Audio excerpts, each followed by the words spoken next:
What's up, everybody? So I apparently didn't film the beginning of this, so today what we're going to be doing is something a little bit different, completely out of my wheelhouse. Got this little jackhammer bit, and I cut the end of it off, and I'm going to make a like a hardy hole hot cut tool.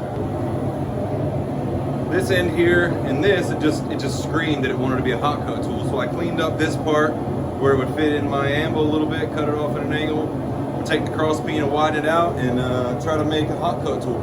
This stuff should heat treat pretty decent because it was really hard to cut. It was throwing some pretty, flary sparks or whatever, which is a good sign that it has a carbon content. So we'll get it back in there and we get it really, really hot, and we'll try to forge it hot. So I'm not sure what it is and see how it reacts and stuff.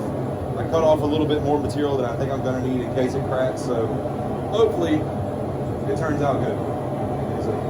I already said all this, but I didn't film that part. So anyway,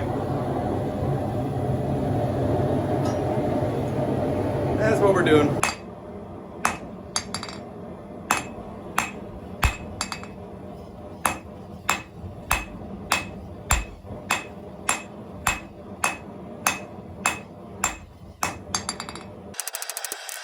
So after the first heat, it moves really, really good at a high heat, but as soon as it's into like a bright orange, not even like a red, it will not move. So I'm not really sure what that is. If anybody knows about what kind of steel moves like that, it almost feels like 52100 because it's super hard. As soon as it goes from like a high orange, it's almost impossible to move. So I'm probably going to keep it up at a high temp unless it starts to crack, and then we'll forge it by ear. But my plan is get it hot, get it upset, get it flared out, put it into the hardy hole and kind of upset it down, because I want a good wide like hardy cutoff tool. So that's what we got so far.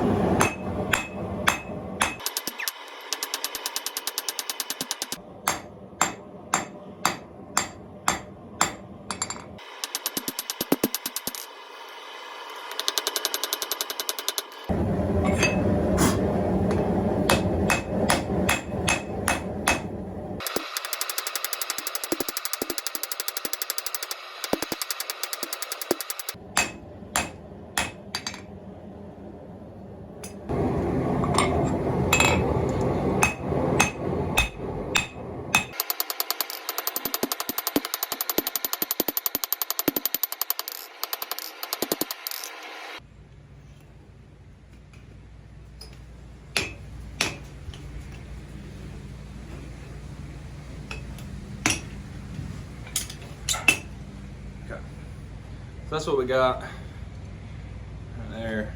I'm gonna clean it up a little bit on the grinder just to kind of get it how I want it. Because I feel like if I keep trying to push it, I'm gonna get it a little bit too thin. So we'll just clean it up on the grinder. But that's what we got so far after forging. I'm gonna let it cool down real slow. I think I'm going to cut a part of this little bottom peg off of it and maybe heat it up, do normalizing cycles and stuff like that, quench it and see how it reacts, but I think that'll work.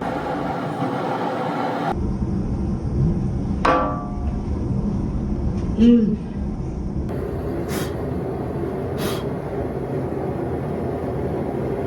should wear gloves when you do this. Okay, so after I burn all the hair off my arm in the oil, I should have done it in water because I don't think it needed to be. It's super, super hard.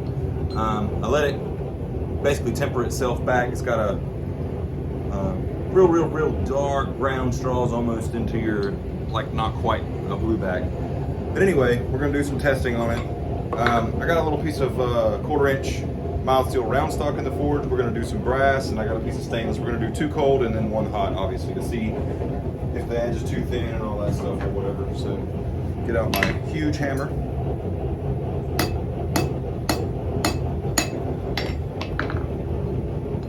Okay.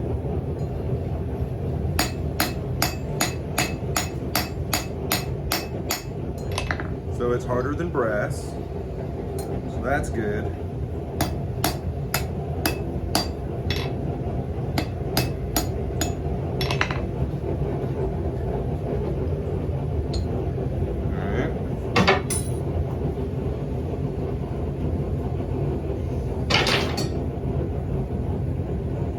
stainless.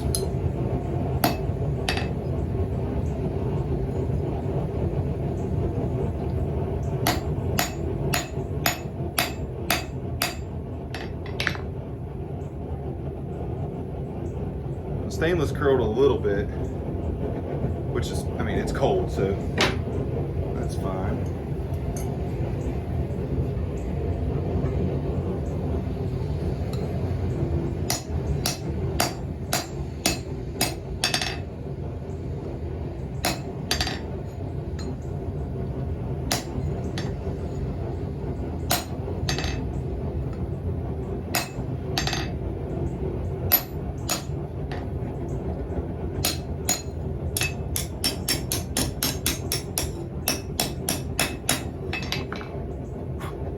Seems to be holding up pretty good. If you can't tell, I've never used a like a Hardy hot cut tool before or whatever, but it's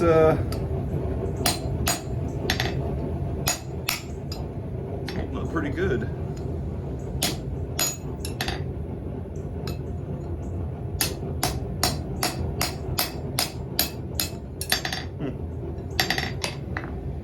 Anyway, we got it all finished up. Pretty simple little tool. I seen this part right here and on the bottom of the jackhammer bit, and I was like, man, that'd be a really cool, you know, hot cut Hardy tool. I don't have any, and it was super simple actually. I'm gonna play around with the heat treating, and I'll probably end up like reheat treating it. I'll definitely do it in water and probably cooler temperature. It doesn't have to be like a super hard edge, but it helps if it doesn't deform. But anyway, guys, that's it.